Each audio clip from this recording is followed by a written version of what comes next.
Buenas noches, bienvenido al programa Calle Libertad, aquí en Onda Luz. Y hoy tenemos un invitado verdaderamente de lujo. Se trata de un gaditano, escritor, se ha dedicado toda su vida a la ciencia ficción, además ha tocado otros palos y es hoy en día uno de los grandes clásicos de la ciencia ficción española. Y bueno, su nombre es Ángel Torres Quesada. Ángel, bienvenido, muchas gracias por venir al programa. Muchas gracias. Ángel, vamos a empezar, si te parece, a contar un poco tu vida. Tú eres gaditano, tú naciste, ¿en qué zona de Cádiz naciste? Yo nací en la calle La Merced, sí, y al año de haber nacido, mi padre pues traspasó una panadería que estaba en la calle Virgili, en la antigua panadería de Cano Fuente, y allí pues estuve muchos años hasta que mi padre cambió el negocio de la pastelería, de la panadería por la pastelería. Por la pastelería.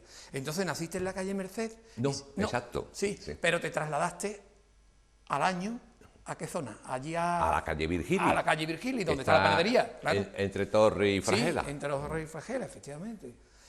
Hoy en día conocida por el equipo de fútbol, porque luego han hecho un equipo de fútbol patrocinado por esa panadería, me parece. Esa panadería ya no existe. Ah, ya no existe. Ya no existe. Vale, vale.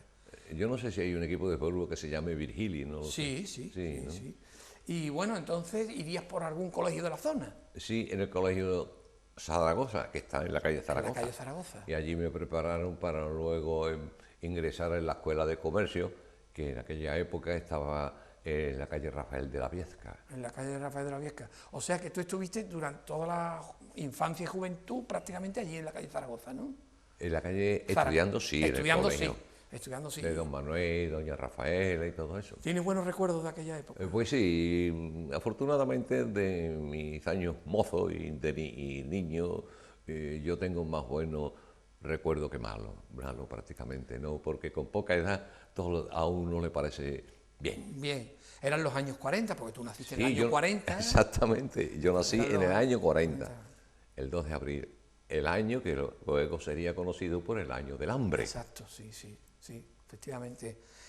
¿Tú notaste la posguerra o en tu familia las cosas iban... Verás, yo pienso que la persona que es un crío, yo con 1 año, luego con 2, con 3, con 4, quizá el acontecimiento que más perdura en mi memoria fue el de 1947, cuando la explosión de Cádiz. De eso me acuerdo perfectamente, todo lo que ocurrió aquella noche. Pero claro, luego yo me fui enterando, a medida que iba creciendo, yo con 1 año no me enteraba ni hablaba de lo que había ocurrido. Y esto me recuerda una vez que mi madre estaba con unas amigas, una tertulia, y le mostró una sábana que había comprado.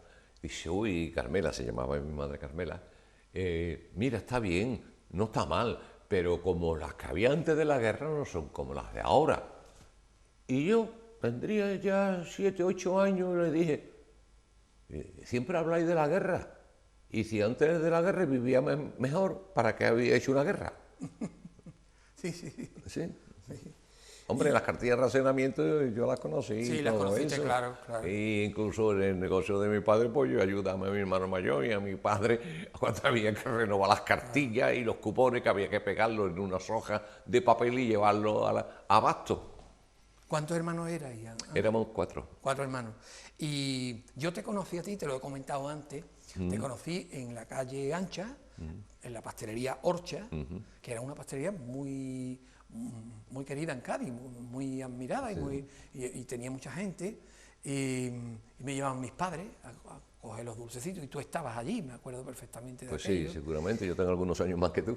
Ya entonces, porque ya entonces tú hablaba algunas palabras en inglés y yo también me gustaba. Bueno, sí, el inglés es uno, digamos, de mis fracasos, que yo quería hablarlo correctamente y solamente lo chapurreo. Pero vamos, yo me entiendo con algunos extranjeros que hablen ese idioma. Sí. Y además leo en inglés. Me acuerdo perfectamente que tú me preguntabas, yo siempre me ha gustado, y yo te respondía y tal. Y ya entonces teníais la pastelería. ¿Cuándo os trasladasteis de la panadería a la pastelería, Ángel? ¿Sería ya por los años 50? ¿De Virgili? Sí. De Virgili, pues eso fue en el año 54, 55. Y ya mi padre terminó el contrato que tenía de arrendamiento en la panadería y ya traspasó el despacho de la calle Ancha y el obrador que estaba en la calle Armengual. Ah, el obrador estaba en Sí, sí. Armengual. Luego mi padre ya compró la antigua de Ricardo en la calle Cristóbal Colón y allí trasladó el obrador y en fin, y luego compró la finca de al lado, el número 5 y nos trasladamos nosotros y hizo un obrador nuevo y por fin pues ampliamos el local, la pastelería y ya, como era mucha otra gente en los locales abiertos, pues mi padre cerró la de la calle Ancha cuando compró el local y ya luego se vendió con tranquilidad. Tuvisteis muchos años allí en la calle Ancha, ¿no? En la calle la calle Ancha, sí, Ancha sí, sí, sí, estuvisteis- bastante, bastante. Y el nombre Orcha lo trasladaste a... Exactamente. ¿De dónde viene Orcha? Pues del antiguo propietario que se llama Francisco Orcha o Paco Orcha. Ah, vale, por eso se llamaba así. Sí. Claro, ¿Y claro. para qué le iba a cambiar? ¿No? Claro. ¿Y Además, los 4 hermanos habéis estado al cargo de la empresa? todos hemos trabajado en la empresa. En los despachos y en el obrador y todo eso, porque el negocio luego cuando ya falleció mi padre, pues era de los 4. Quiere decir que a ti tú tenías tu trabajo fuera de la escritura, es decir, que no Sí, te sí, hacía sí, claro, falta... mi oficio. Exactamente, tú tenías... Pero vamos, es que a mí desde joven siempre me ha gustado dibujar. Yo sé dibujar, vamos, Lo sé. digamos, bastante bien. Y a mí me hubiera gustado ser ilustrador de historietas. Que tú empezaste a hacerlo, No, ¿verdad? no, y he publicado algunas, y he estado en Barcelona, pues no solamente por asuntos del negocio, sino por asuntos con las editoriales y todo eso. Yo he tenido muy buena amistad, buenas relaciones con Bruguera. Sí. Y, en fin, cuando Bruguera estaba en su esplendor, yo también asistí a su caída, aunque fue desde Cádiz. Sí. Y, en fin, hay muchas cosas. Sí. Pero, Nunca te has trasladado de Cádiz, has ido a 10.000 sitios, pero tu cuartel general siempre ha estado aquí. sí, sí, siempre he vivido aquí porque el negocio de la familia estaba Claro, aquí. estaba aquí.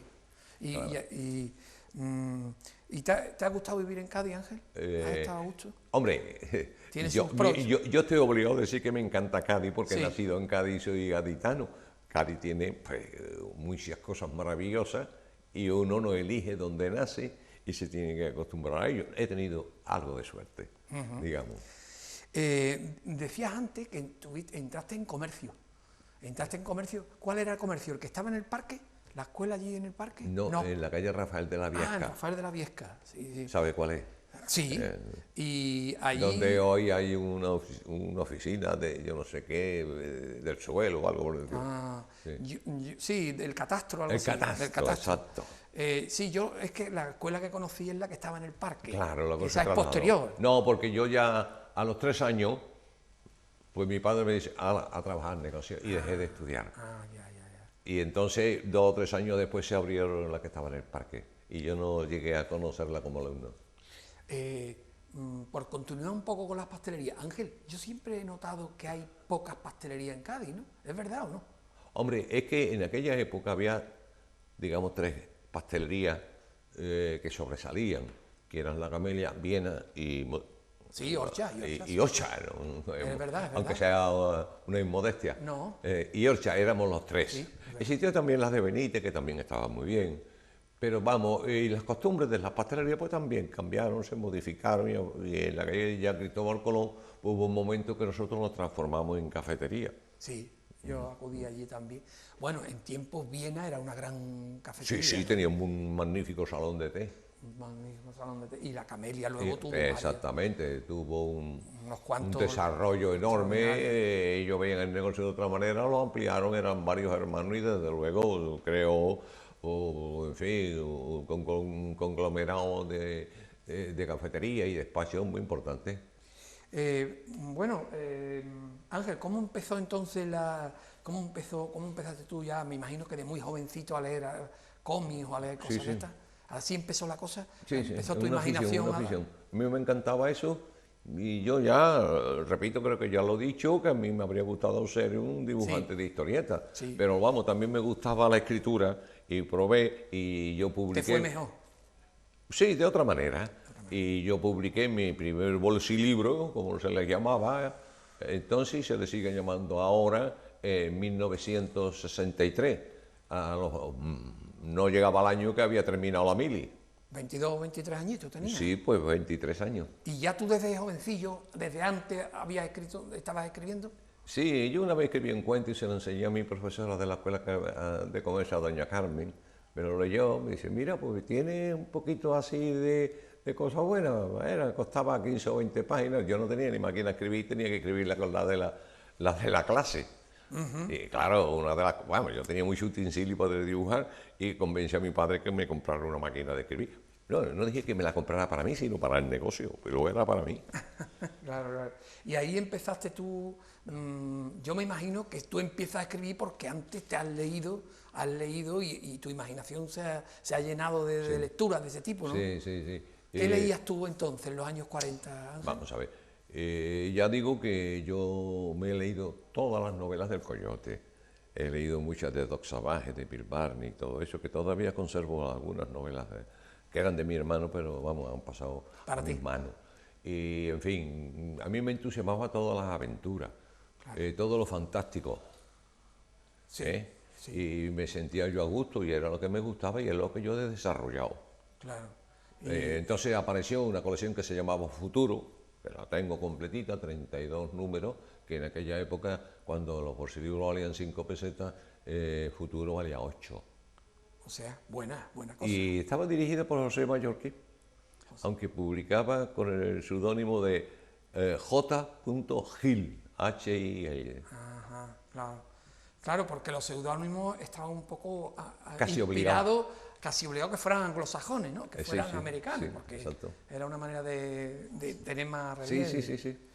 Y yo, Ángel, me incorporo a la lectura de cómic y todo esto en los años finales ya de los 50, con el Capitán Trueno, el Jabato, el Tebeo, todo eso también lo habrás leído tú, ¿no? Sí. El Capitán Trueno me gustaba, pero vamos, no demasiado. No, Y el Jabato me gustaba algo menos. porque tú eras más desde siempre fantasía. de fantasía. Fantasía. Es que entonces no se llamaba ciencia ficción. Era fantasía, ¿no? Era fantasía, ya está. Claro. Pues, bueno, ¿cómo... ¿tú te acuerdas cuando es la primera vez que tú publicas el primer librito que te publican? Sí, ya lo he dicho, Ah, en 1963 tenía por título Un mundo llamado Badum. Ah, exacto, eso lo he leído en tu Sí. esto. ¿Y esto cómo fue? ¿Tú se lo enviaste a la editorial? La editorial valenciana. Sí, se la mandaste tú, ¿no? Sí, me mecanografié y se la envié y me contestaron diciendo que le sobraban unas 10 páginas. Y entonces tuve que recortarla y se la volví a mandar. Entonces me dijeron que tenían problemas de publicación. Y le dije, hombre, yo la escribí. Entonces no había los medios para... Hombre, que me tomado el trabajo que se la dejaba con el número de páginas que ustedes exigen. Entonces me mandaron el contrato, me pagaron 1.500 pesetas. Que era un dinerito entonces, ¿no? Hombre, no está para mal. Yo creo que era el sueldo casi de un mes de cualquier trabajador, o un poquito menos, digamos, pero vamos. Y luego se publicó otro número más y cerró la editorial. Ah, Digo, coño, vaya. perdón, digo, yo me han dejado en la calle. Claro. Eso fue... sí. Pero ya tenía otra relación, he publicado algunos cuentos, algunas cosas, y ya entré en Bruguera. Una editorial burguera que tenía entonces... No, allí estuvo muy bien, aquello estaba muy bien organizado y a mí me trataron, como a todos los colaboradores de los bolsilibros, que pues, cuando yo siempre que iba a Barcelona, además de los asuntos por el negocio de la pastelería, por la maquinaria, por los productos que nos comprábamos entonces en Cataluña, pues yo iba allí, iba a Bruguera a saludar a las que ya conocía, eran amigos, y a mí me trataron estupendamente, hasta que llegó el crack de la editorial y cerró. En Bruguera estuviste también muchos años, ¿no, Ángel? Sí, por lo menos de un 20.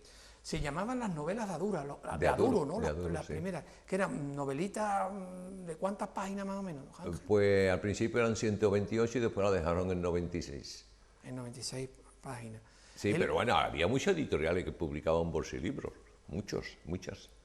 Ajá. Era siempre texto, no había dibujo, ¿no? No. Y si acaso incluían alguna ilustración, pero texto. En realidad ninguna ilustración. Y se No. vendía, se vendía muchísimo. Sí, se vendían y se alquilaban en Claro.